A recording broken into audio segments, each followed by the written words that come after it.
তো ভাই লোক আজকে আবহাওয়াটা একটু ভালো হওয়ার পরে তো বাইক নিয়ে বের হয়ে গেলাম। তো এখন চলে আসছি নারায়ণগঞ্জের রূপগঞ্জ উপজেলায় মুরাপাড়া জমিদার বাড়িতে।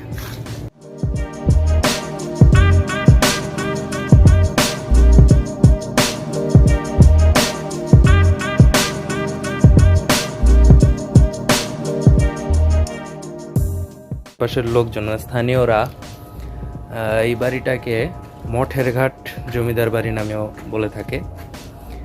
আর বাবু রামরতন ব্যানার্জি যিনি হচ্ছে এই মুরাপাড়া জমিদারি প্রতিষ্ঠা করছিলেন, উনি হচ্ছে এই জমিদার বাড়িটা প্রতিষ্ঠা করছেন এবং তার বংশধররা পরবর্তীকালে বিভিন্ন সময় এটা সংস্কার করে এখন যে পরিস্থিতি আছে সেই পরিস্থিতিতে দাঁড়া করায় এবং স্বাধীনতার পরে সেটাকে হচ্ছে মুরাপাড়া সরকারি কলেজ নামে এখন সেটা চলতেছে।